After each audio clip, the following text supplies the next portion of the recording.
Tesla has certainly been holding out on us. They did shut down the production line for the Model S and Model X back in December. It was only supposed to be shut down for a couple of weeks, but that line is still shut down at this point.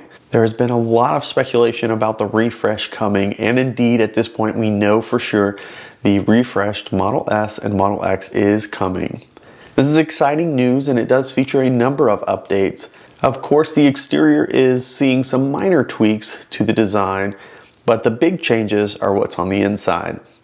So let's start with the lineup. The Tesla Model S comes in 3 variants now: the long range, the Plaid, and the Plaid Plus. The long range comes in at $79,990. It features 412 miles of range and a 0 to 60 time of 3.1 seconds. In addition, instead of a performance model, you can now get the Plaid. At $119,990, it comes in at 390 miles of range, a 0 to 60 in less than 2 seconds. And finally, the first Tesla that will be seeing the new 4680 battery cells here in the United States, the Plaid Plus. At $139,990, it comes with 520 miles of range, 0 to 60, again, less than 2 seconds. Now the Model S long range and the Plaid will be coming in March for deliveries. The Plaid Plus, of course, is not coming until late 2021.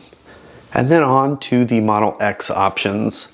You have 2 options here. The first one is the long range Model X at $89,990.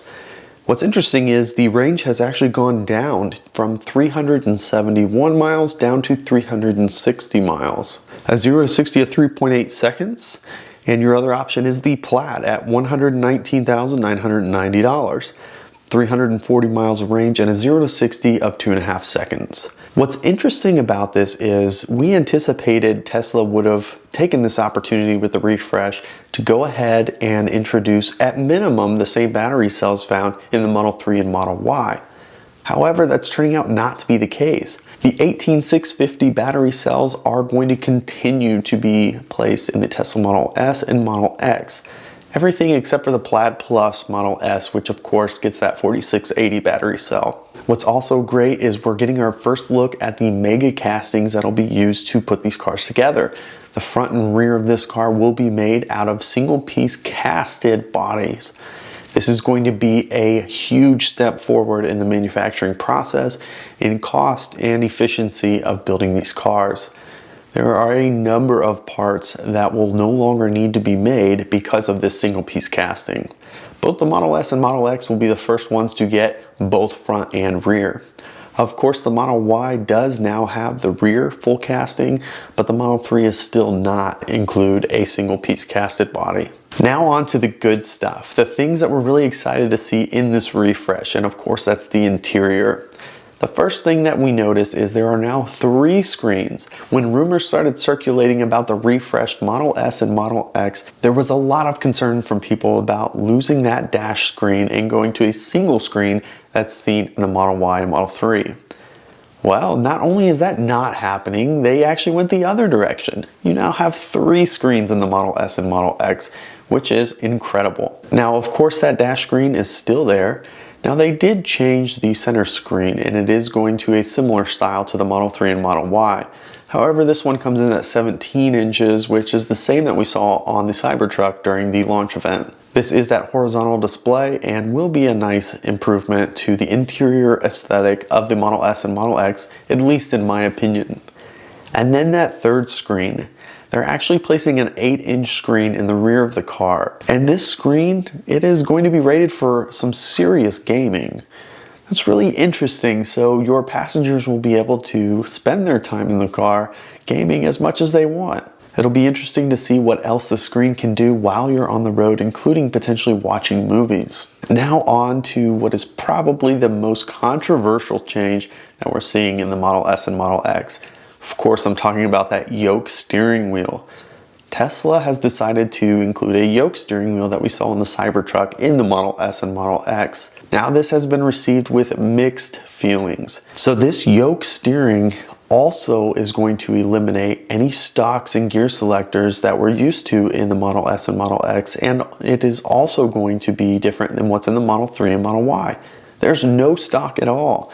As a matter of fact, Tesla claims that the car will know what gear it needs to be in and know when a turn signal needs to be on. So this should be really interesting. Now, on closer inspection, we can see at minimum indicator lights on this steering wheel. Now, what we don't know is if those are actually buttons or if they are indeed just indicators. So it'll be interesting to see how they've come up with a solution for this problem by not having stocks. Additionally, some deeper diving was done in the coding for the website, and it does appear that Tesla has a full standard steering wheel prepared.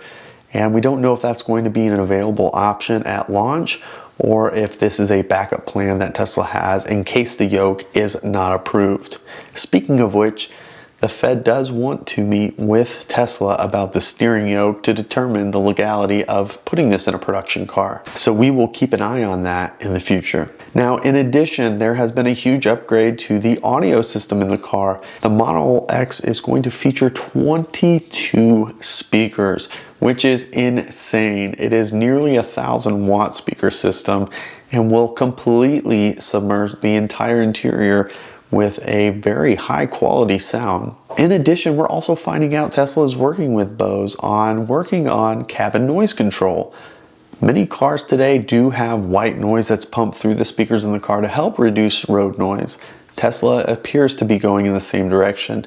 It makes complete sense as there is no gas engine in the car and it naturally does not have a lot of noises drowning out what's going on the outside of the car. This will be a nice enhancement and make for a more comfortable experience inside the Tesla Model S and Model X. In addition, we're seeing a lot of new enhancements to the door panels, the dashboard, and we're also seeing a very similar styled wireless charger that we're seeing in the Model 3 is now in the Model S and Model X.